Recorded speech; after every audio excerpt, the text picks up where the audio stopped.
Hello viewers, welcome to நம்ம Aathiras kitchen. நீங்க நிறைய பேர் ரோட் சைடு காளான ரொம்ப ரசிச்சு விரும்பி சாப்பிட்டுருப்பீங்க. அந்த ரோட் சைடு காளான் முட்டைக்கோஸ் வச்சு தான் செய்வாங்க. அந்த டேஸ்ட் மாறாம எப்படி செய்யறதுன்னு நம்ம பார்க்கலாம். Aathiras kitchen வீடியோ தான் ஃபர்ஸ்ட் டைம் பார்க்குறீங்கன்னா கண்டிப்பா சப்ஸ்கிரைப் பண்ணுங்க. கூடவே பெல் ஐகானையும் மறக்காம கிளிக் பண்ணுங்க. வாங்க வீடியோக்குள்ள போகலாம். ரோட் சைடு காளான் செய்யறதுக்கு நான் 1/4 கிலோ முட்டைக்கோஸ் எடுத்துக்க போறேன். இது 1/2 கிலோ முட்டைக்கோஸ், அதனால இதை 2ஆ கட் பண்ணி பாதி மட்டும் யூஸ் பண்ணிக்க போறேன்.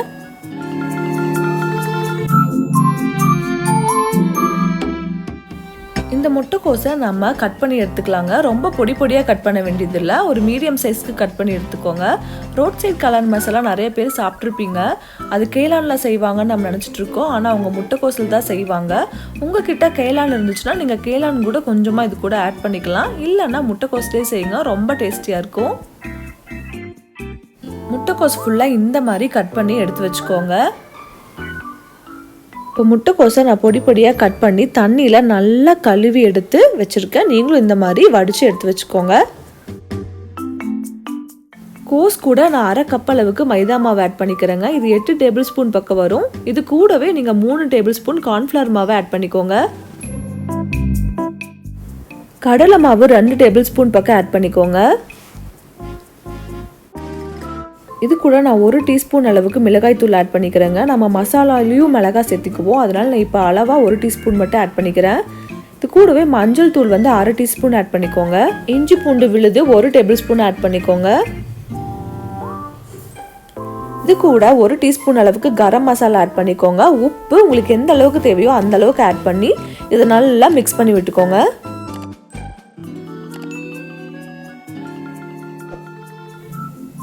இப்போ கோஸு மசாலா மாவு எல்லாம் நல்லா பைண்ட் ஆயிடுச்சு. இது கூட 2 டேபிள் ஸ்பூன் அளவுக்கு மட்டும் தண்ணி ஆட் பண்ணி பசைஞ்சு எடுத்துக்கோங்க. ரொம்ப கொலன்னு பசைஞ்சிடாதீங்க, கெட்டியாகவே இருக்கட்டும்.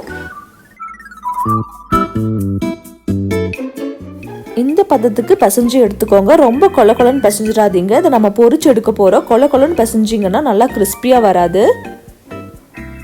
எண்ணெய் சூடானதும் இந்த முட்டைக்கோசையெல்லாம் பக்கோடா போடுற மாதிரி போட்டு பொரிச்சு எடுத்துக்கோங்க. ஃப்ளேம் ஹையில் வச்சே பொரிச்சுக்கோங்க. அப்போ தான் நல்லா கிறிஸ்பியாக சீக்கிரமாக வெந்து வரும்.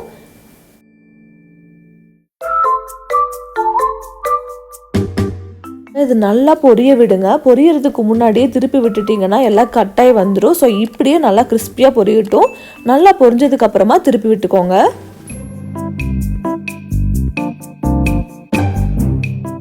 இப்போ முட்டைக்கோஸ் நல்லா கிறிஸ்பியாக ஃப்ரை ஆகிடுச்சு. எண்ணெயிலேருந்து வடித்து எடுத்து ஒரு பிளேட்டில் தனியாக வச்சுக்கோங்க. இதே மாதிரி மீதம் இருக்கிற முட்டைக்கோஸையும் எல்லாத்தையும் நல்லா ஹை ஃப்ளேமில் மொறுன்னு பொரித்து எடுத்து பிளேட்டில் வச்சுக்கோங்க. இந்த முட்டைக்கோஸ் வந்து மசாலா கூட ஒன்றோட ஒன்று பைண்ட் ஆகிருக்கு. இதை வந்து நம்ம கையில் சின்ன பீசஸாக பிரித்து எடுத்துக்கலாம். ரொம்ப சின்ன பீசஸாக பிரித்து எடுத்துடாதீங்க, ஒரு மீடியம் சைஸ் பீசஸாக பிரித்து எடுத்துக்கோங்க.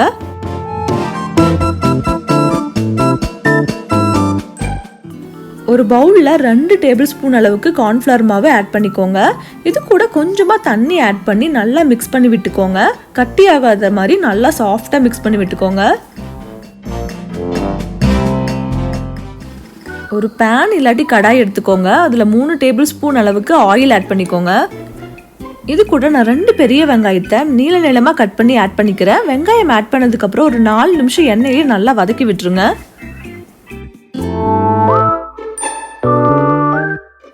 இது கூட கொஞ்சமாக கருவேப்பிலையும் ஆட் பண்ணிக்கோங்க.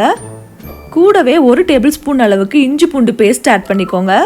நல்லா வதக்கி விட்டுருங்க. 2 நிமிஷம் நல்லா வதங்கட்டும், அப்போ தான் பச்சை வாசம் போகும். இது கூட நான் 1 டேபிள் ஸ்பூன் அளவுக்கு டொமேட்டோ சாஸ் ஆட் பண்ணிக்கிறேன். டொமேட்டோ சாஸ் இருந்தால் ஆட் பண்ணிக்கோங்க, இல்லாட்டி பிரச்சனை இல்லை, ஆப்ஷனல் தான். இது கூட நான் புளிப்பு டேஸ்ட்டுக்காக 1 tablespoon soya sauce add பண்ணிக்கிறேன். சோயா சாஸ் ஆப்ஷனல் தான், இருந்தால் ஆட் பண்ணிக்கோங்க, இல்லாட்டி ப்ராப்ளம் இல்லை.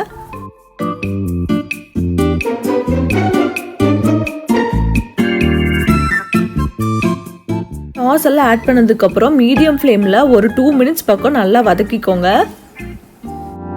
நல்லா வதங்கிடுச்சு. இதுக்கப்புறமா தேவையான அளவுக்கு சால்ட் ஆட் பண்ணிக்கோங்க. கூடவே 1/2 table spoon garam masala add பண்ணிக்கோங்க. 1/4 டீஸ்பூன் அளவுக்கு மஞ்சள் தூள் ஆட் பண்ணிக்கோங்க. மிளகாய் தூள் 1/2 டீஸ்பூன் மட்டும் நான் ஆட் பண்ணிக்கிறேன். நம்ம ஏற்கனவே முட்டைக்கோஸ் மசாலுக்கு காரம் ஆட் பண்ணியிருக்கிறோம், அதனால ஜாஸ்தி ஆட் பண்ணோம்னா ரொம்ப ஸ்பைஸியாக போயிடும். நான் கம்மியாக ஆட் பண்ணி நல்லா வதக்கிக்கிறேன். நம்ம கார்ன்ஃப்ளவர் மாவு தண்ணியில் கரைச்சி வச்சுருக்கிறோம் இல்லைங்க, அதை வந்து இதில் ஊற்றிக்கோங்க. இதில் ஊற்றுனதும் நல்லா கிளறி விட்டுருங்க, இல்லாட்டி அடி பிடிச்சிக்கும். ஃப்ளேம் வந்து மீடியமில் வச்சுக்கோங்க. நம்ம கார்ன்ஃப்ளவர் மாவு ஊற்றி இருக்கிறங்கேட்டி கிரேவியோட கன்சிஸ்டன்சி ரொம்ப திக்காயிட்டே போகும். அதனால் அப்பப்போ கொஞ்சமாக வாட்டர் ஆட் பண்ணிக்கோங்க. ஒரு 150 ml வரைக்கும் நீங்கள் தாராளமாக வாட்டர் ஆட் பண்ணிக்கலாம். இப்போ கிரேவி நல்லா வெந்துருச்சு. இது கூட நம்ம ஃப்ரை பண்ணி வச்சுருக்கிற முட்டைக்கோஸை ஆட் பண்ணிக்கலாம்.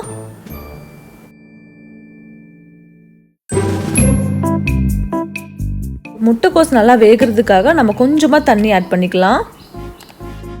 ஃப்ளேம் மீடியமில் வச்சுக்கோங்க. அப்போ தான் முட்டைக்கோஸ் நல்லா வேகும். மசாலாவும் சீக்கிரமாக திக்காயிராது. நம்ம கார்ன்ஃப்ளவர் மாவு ஆட் பண்ணியிருக்கிறங்கேட்டி நேரமாக கிரேவி நல்லா திக்காயிட்டே போகும். இப்போ முட்டைக்கோஸ் மசாலா எல்லாம் நல்லா வெந்து வந்துருச்சு பாருங்கள். ஒரு 4 to 5 minutes பக்கம் எடுத்துக்கும். இப்போ நம்மளோட ரோட்டுக்கடை மசால் சாப்பிட்றதுக்கு ரெடி ஆயிடுச்சு. இதை நீங்கள் சுட சுட சர்வ் பண்ணிக்கலாம். சர்வ் பண்ணும்போது இது கூட வெங்காயம், கொத்தமல்லி தலையெல்லாம் நறுக்கி ஆட் பண்ணி சாப்பிட்டிங்கன்னா செம்ம டேஸ்ட்டாக இருக்குங்க. கண்டிப்பாக ட்ரை பண்ணி பாருங்கள். ரொம்ப சூப்பராக இருந்துச்சு. ரோட்டு கடை கேலான் இப்படி தாங்க ப்ரிப்பேர் பண்ணுவாங்க. இது அப்படியே ரோட்டு கடை கேலான் மாதிரியே டேஸ்ட்டாக இருக்கும். கண்டிப்பாக ட்ரை பண்ணி பாருங்கள். அதுக்கு முன்னாடி எங்கள் சேனலை சப்ஸ்கிரைப் பண்ணுங்கள். மறக்காமல் பெல் ஐக்கானையும் கூடவே கிளிக் பண்ணுங்கள். அப்போ தான் நான் போடுற அடுத்தடுத்த வீடியோஸ் எல்லாமே உங்களுக்கு ரிசீவ் ஆகும். தேங்க்யூ.